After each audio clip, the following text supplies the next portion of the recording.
With Doubtnut, get instant video solutions to all your maths, physics, chemistry, and biology doubts. Just click the image of the question, crop the question, and get instant video solution. Download Doubtnut app today. Hello everyone, so we are given with a question which says figure A shows three sheets that are large, parallel and uniformly charged. Figure B shows give the component of net electric field along x-axis through the sheets. The scale of vertical axis is set by ES, that is 6 into 10 raised to 5 Newton per Coulomb. What is the ratio of charge density on sheet 3 to that on sheet 2? So we have to calculate the charge density on sheet 3 with respect to charge density on sheet 2. So we have to calculate this value, that is surface charge density. For that, let's consider uh, points on the means between the sheets where we can first we have to calculate the value of electric field, then we can calculate the value of sigma. So let's consider 3 point over here. So let's name it as M N P. So first we have to consider that if we have a look on the graph, so we can see the graph is in of varying nature. So for that, let's consider point at point N first. We can see, let's consider point N over here. So at N we can see the electric field value, net electric field value is maximum, and since electric field is a vector quantity, and so that we will consider rightward to be as positive direction. So this has to be a positive value, and it has to be maximum. So it will only be maximum when all the directions of electric field due to the three plates will be in the towards right.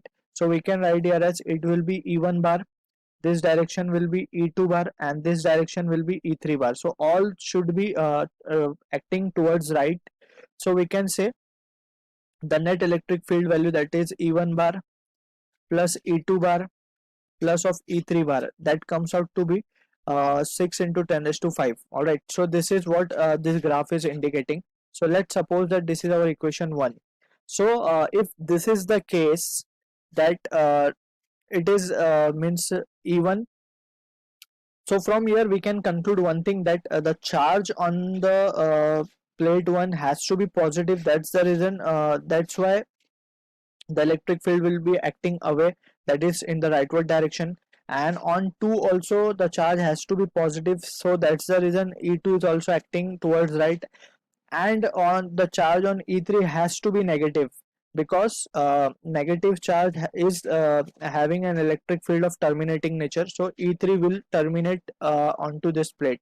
All right, so then only we can say the electric field will be towards right if the plate is negative, plate 3 is negative. All right, so from here we can conclude that plate 3 will have a negative charge. All right, so let's proceed further.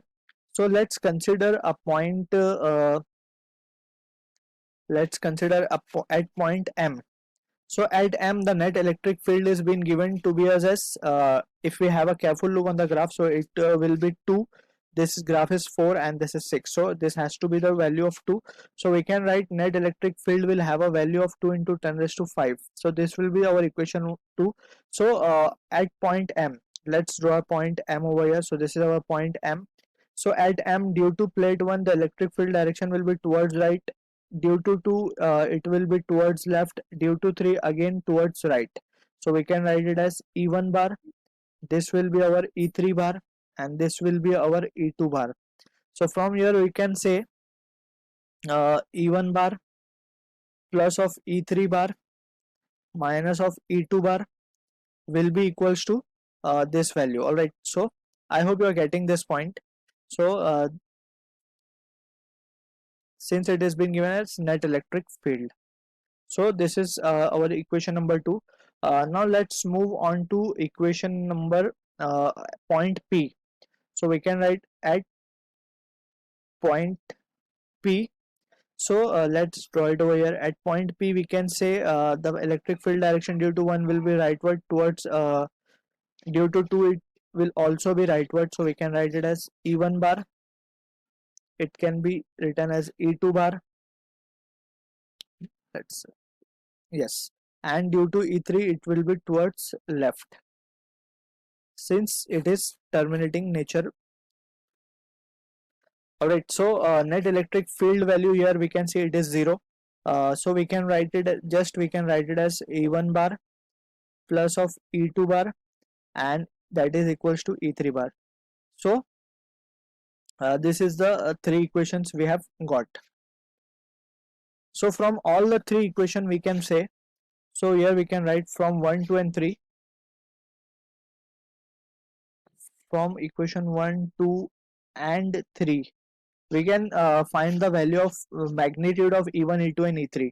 So the value of E1 comes out to be this value comes out to be 1 into 10 raised to 5 Newton per coulomb.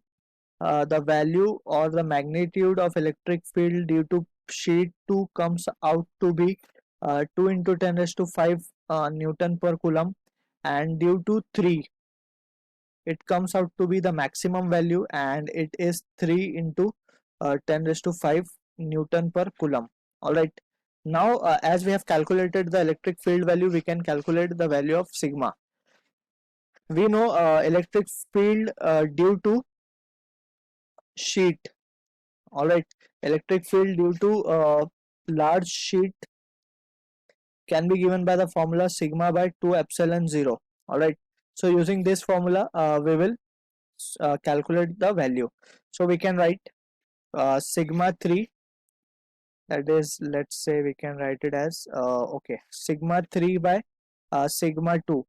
So sigma 3 can be written as E3 by E2. So substituting the value, we will get the value of E3 will be we have calculated it as 3 into 10 raised to 5, and it is divided by 2 into 10 raised to 5. So the value comes out to be 1.5. So this is the charge ratio of charge density, and we know since the charge present on the sheet 3 is negative, so this value will comes out to be negative. So I hope you have understood the concept, and thank you for watching. For class 6 to 12, IIT JEE and NEET level. Trusted by more than 5 crore students. Download Doubtnut App today.